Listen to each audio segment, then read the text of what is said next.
It's actually not that usual, I suppose, anymore for a lot of the poets from the West to come east and experience winter, at least for me. Couldn't resist.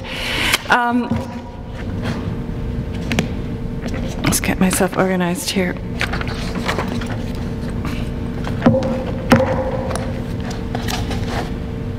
Sorry about that, but I packed everything so tightly I can't get anything undone. It is Valentine's Day, and I'm not quite in the same position as Leslie, but I wanted to read this poem as a alternative poem about love.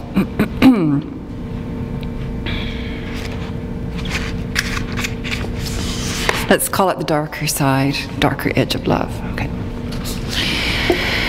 If someone doesn't mention my name, if they know there is something in you not thinking of me, that wants to be alone, that doesn't always need me, if someone doesn't think of me when they think of you, if you can walk into a room and not come first to me, whatever your reasons are, they are not enough.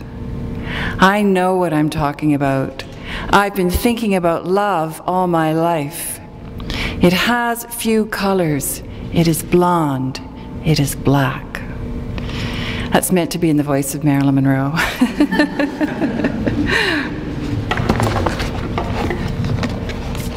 I'm going to read a few poems from Green, not too many, but a few. And there's a little sequence that's all connected together, and they're about kinds of love. They're about longing.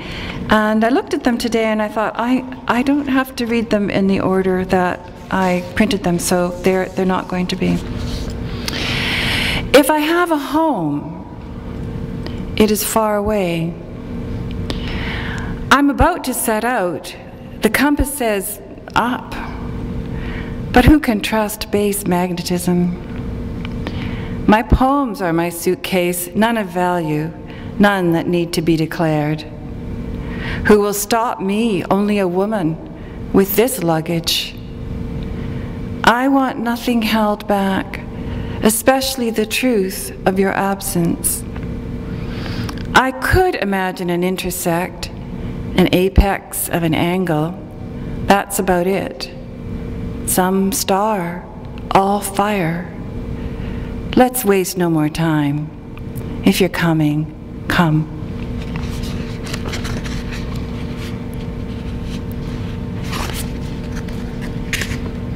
I know your handprint and footprint, the lick of your tongue on salt. I know the fur that adheres to tendon. I know you in part and by nature. My hands are full of your desiccation. I send an arrow across the gulf. That's history. Archaeology is a glimpse of you through blinding snow. I undress or don skins, build a shrine of human bones, and still all I have is a museum. How to bring you alive and keep you in my arms, bring my heart peace.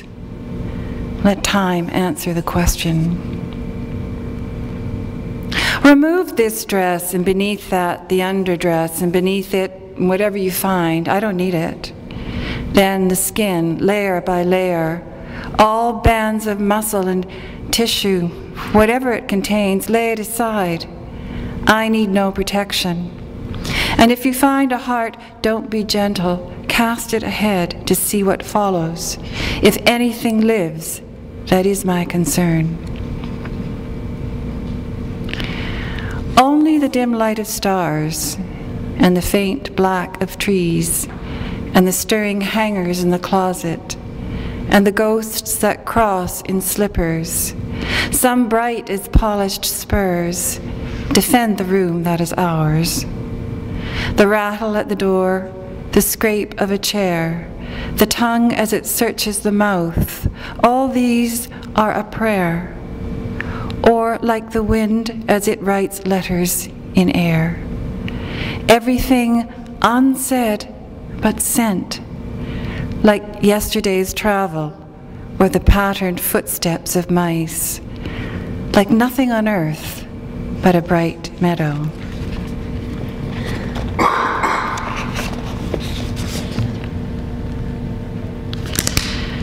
This poem is for the poets here. You'll think it might be a glossa, but it's not. It will sound like one, but it's utterly a fake. And a glossa is a poem in which you comment on the lines of somebody else in a certain kind of pattern. There are lines of another poet. It's a medieval Persian poet, Hafez, in this poem, and it's the last of the, oh no, I'm going to read two more love poems, sorry. From the point of view of the rose, the bird on its way to its nest is of no consequence. The bee, on the other hand, draws the geometry of sweetness flower to flower. Distances sway according to the wind of an intricate, innate ballet.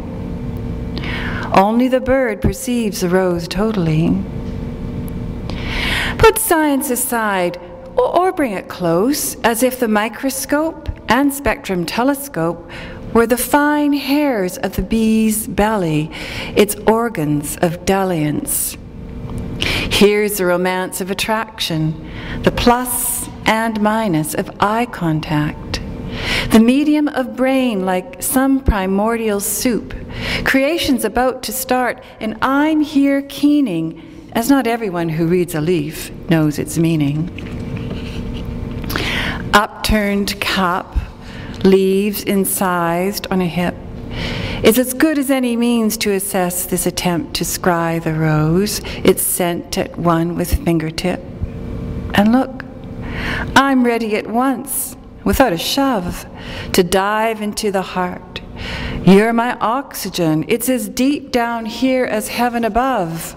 Oh, you who from the book of reason would see the signs of love. Books.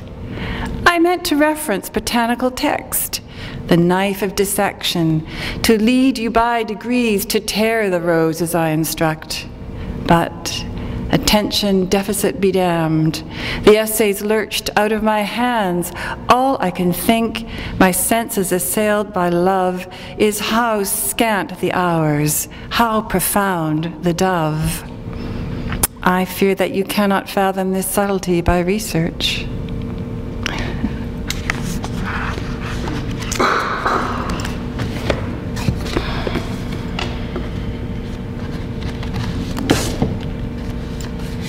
That poem was dedicated to P.K. Page, by the way. And one last, if I can find it, little love poem called Bear. I just realized the homonym, but never mind. Like me, you wear a heavy coat of flesh. Like me, you are hungry. You travel the woods and step through sunlight to smell the sea. How alike we are, and yet you flee my embrace. My teeth fit the muscles of your neck. What if the hand that helps is my paw as it cups your head, and the snout that snuffles your armpit only wants your scent? It could be worse. You could be ignored. Each night when I turn in my bed of leaves and look up, I hear your voice. Sometimes it sings, sometimes it weeps. So how can you resist just this one little kiss? We were plagued by bears this summer, actually, so they were on my mind and they were everywhere. They were in the yard and they were down the trail and they were in the neighbor's yard and so on and so forth.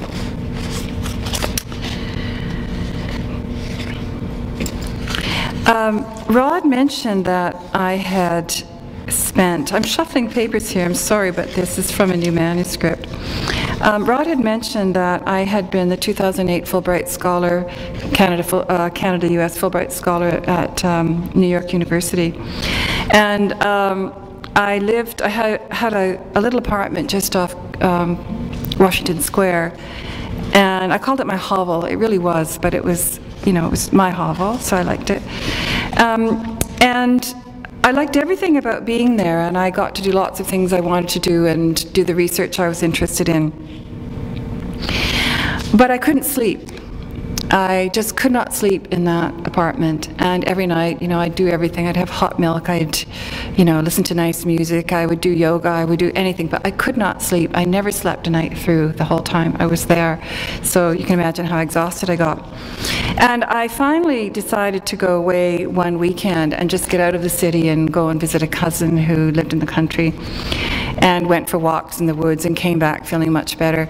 And the street that I lived on, as I said, it was about a block and a half from Washington Square. And I saw when I came home, right across the street from my building was I'd been away over Easter, right across the street was a big wreath. And I went over and looked at it and realized that the building right across from me had been the famous Triangle Shirtwaist Factory, which had gone up in flames in 1911. It's a very famous fire. And for some reason, it's a fire I've always known about and always been aware of the young women who worked there in this factory and who had been locked into the rooms in which they worked. And many of them had come to the windows. It would be the windows that I was looking at when I was in my little apartment, and they just held hands with each other, and they had jumped. It's a terrible story. So I felt that this had something perhaps to do with my sleeplessness, and so I wrote a poem.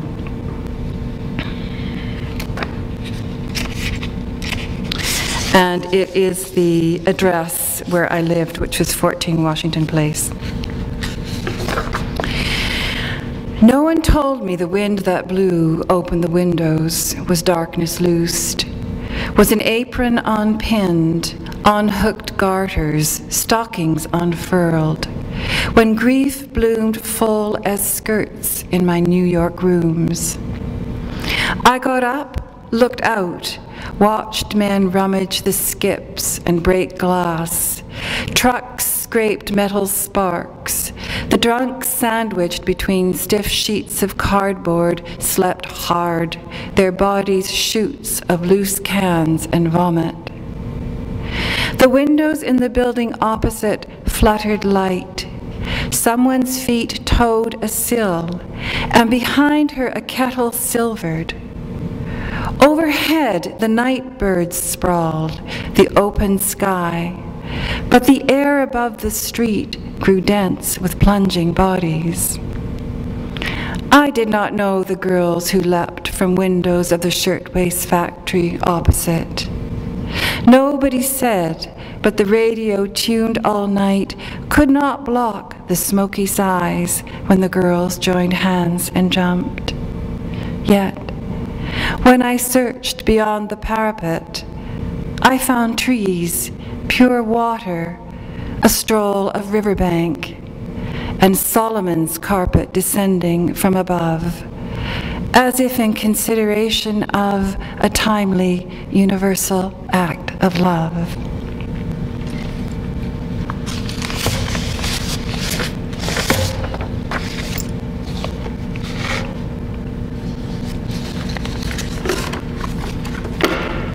In these, some of these newer poems, there is a lot from my childhood and a lot about family. And one of the little stories that lies in the background of the next poem I'm going to read was something my father used to talk about, and I just realized it's kind of intense, but anyway, never mind. And it was about a boy he knew when he was growing up who had fallen into a well. And the boy was saved, which was a wonderful thing. But my father said that they had to be careful to keep him away from water of any kind. His parents found they couldn't even leave an open pail around because he was always trying to get back into the water and to return to wherever he had been. So, here we go.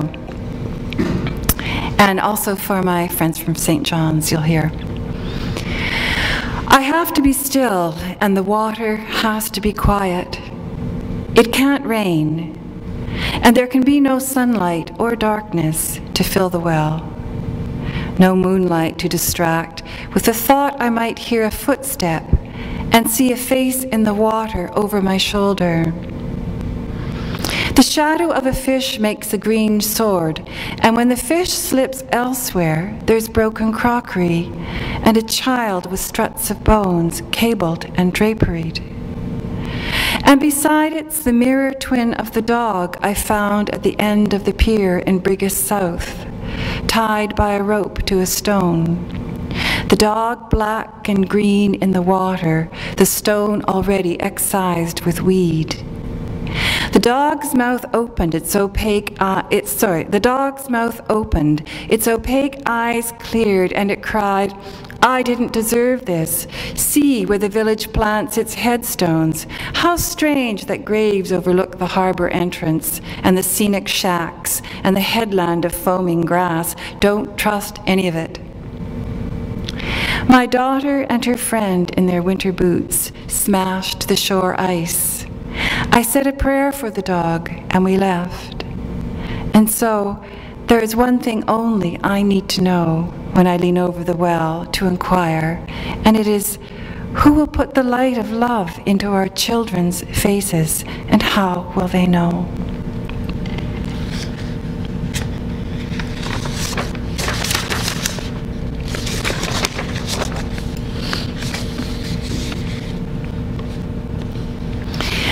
I do some teaching, and I have for a long time, and the great thing about it, as Rod and I have been discussing, are the young people. I mean, they're fabulous. But I do worry about them. I worry about their hopes and their dreams and their faith and their vulnerability and all the things that are precious about them in this world as we know it, and its many unfolding characteristics. So I wrote a little poem. Oops, that's the wrong poem. I'll find it. Here we go. I will never, ever not bind a manuscript again. Here we go. Okay. So I wrote a poem for my students. Dear my students, once more I must talk to you. It is important. Please listen. You are caught in the gaze of a bull. You must know this in order to protect yourselves. Do not run. Do not look back. Think only of the flowers in your hands, the innocence with which you entered these pastures. Remember the heat of the day, the sun on your shoulders, and the blessing that sprang to your lips when you paused to consider the flow of hills. The white flowers you've gathered inside the fence may drop from your hands, and the garland may loosen, but the bull will not reach you in time. Your disappearance will be only one of many incomprehensibilities to the dull bull mind. Don't reconsider, don't have doubts, since something in you may desire the bull's attention. There is such credence and force in its dimness. And how may I put this? Where else would you find such large balls? This dark and pendulous sac could be the engendering bag of the world. It is not. The bull's semen produces only imagos of itself. Your intrusion, the flickering quality of your soul's casing, is like the bee that stumbles into the bull's ringed nose. You reminded of its chains, unhooked now but waiting. Someone will come, unlatch the gate, shoo the timid cows away, and with block and tackle reattach those shackles, milk the bull of its seed direct. It will be helpless, furiously unscrewed, disarmed by the gush of its power, and to no real end. Dear students, forgive the pun. This is not your business. Your task is to reach the other side of the pasture alive. You are too valuable to waste, my dear ones. You must walk away now quietly and try to remember your poems. I think of this as my political poem, I think.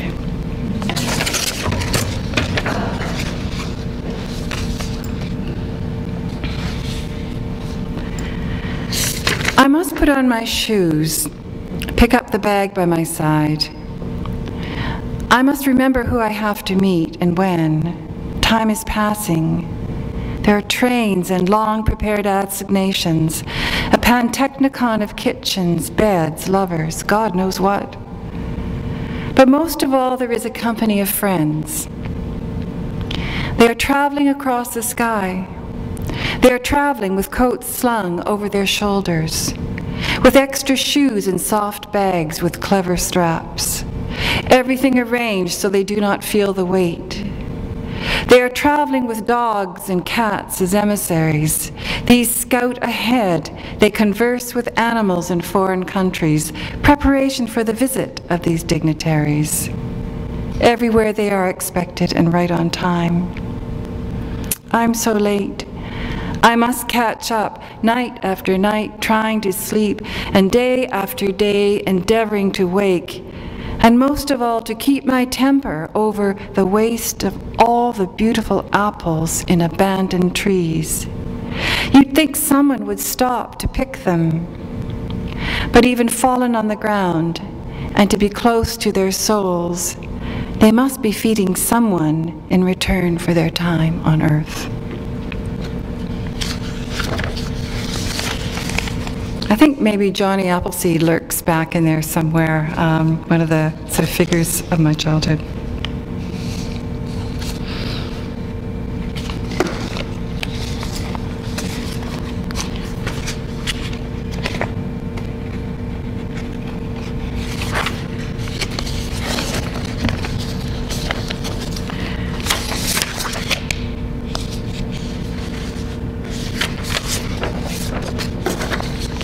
This is a poem about Theseus and Ariadne. I think what's happening in a lot of these poems are different bits of my life are kind of weaving through. I've lived in lots of different places.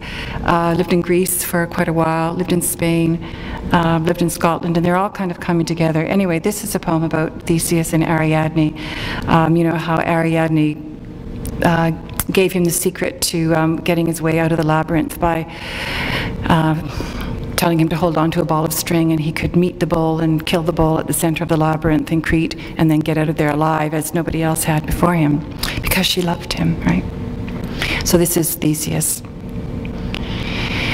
We are deep in the labyrinth now, Ariadne, and I'm thinking there are conversations we should have had before I began this journey. Are you still here? If I tug, will you hold to your end of the string? Or have you embarked on some other dalliance while I'm lost in the dark except for this thin line to your heart? I didn't ask who set the Minotaur at the heart of your father's kingdom. People blame the gods, but I'm the one who has to scramble over the bones of the young. I knew many of them, friends, cousins, knew them better than I know you, Ariadne. Have there been other men? Women don't often tell the truth about their friends. But if the sword breaks at first blow, I'll know what you've done. What have I done? I should have killed your father. Would have if you hadn't begged me to consider your feelings. Theseus, you said, it's not just about us. So thoughtful. Are your hands painted with the blood of my friends? You must like this blood sport. No girl can be as innocent as you purport. I make discoveries in the labyrinth I'd not make in Athenian light. Once I've run the monster to ground, I'll put everything right. Ready or not, Ariadne, fee, fi, fo, fum, here I come.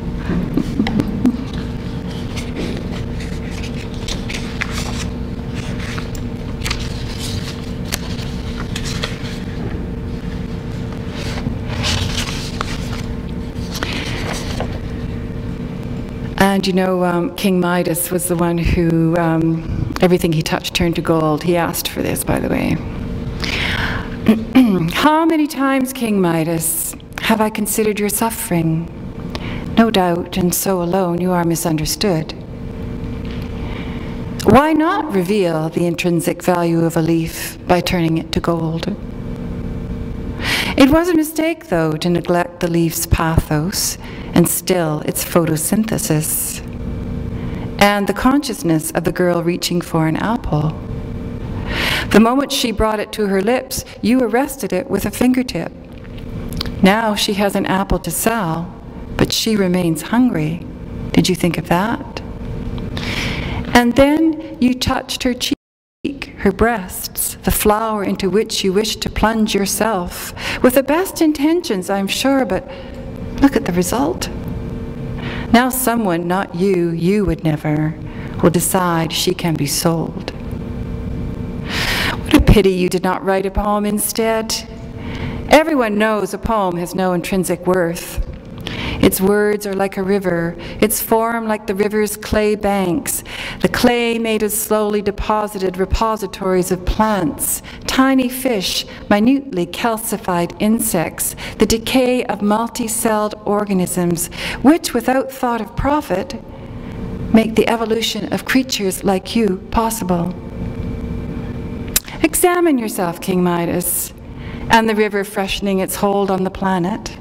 When you looked at the girl, her eyes distant, was that when the idea came to destroy? Now you know what you are, and we know too. Stop it. Stop it. Just stop it.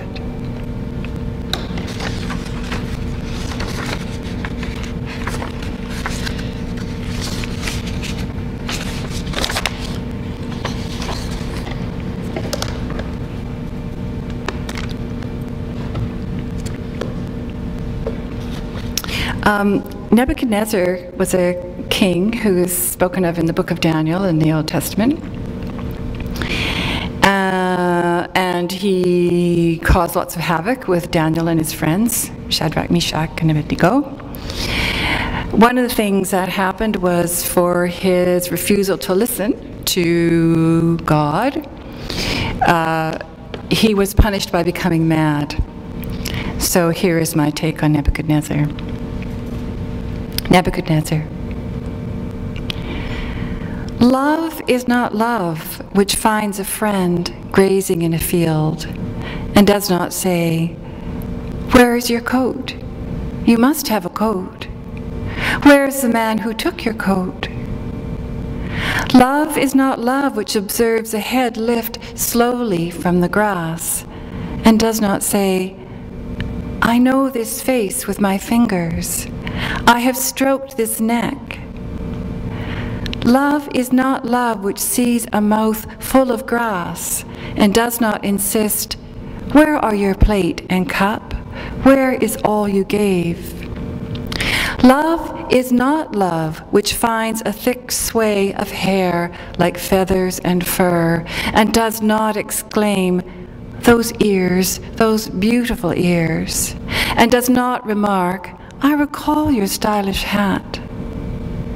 Love is not love which discovers a paw or a talon amidst a display of hands and feet, loose in the grass like a cast-off, like a coat and a cup and a hat and spoon, a body pale with rain, and does not say, "We were young together, and now I am nearer than ever to your beautiful mind."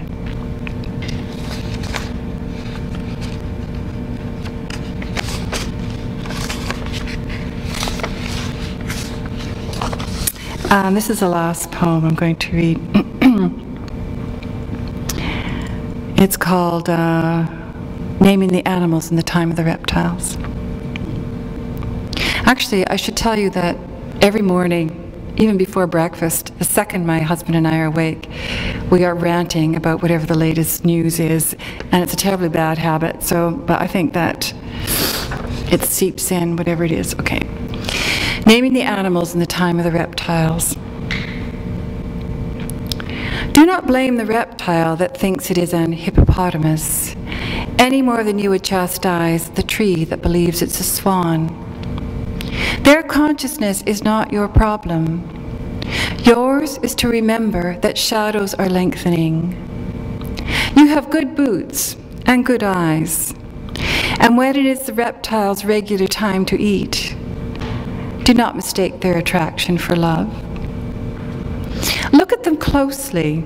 Their ridged skins shine like golden armor around small red eyes.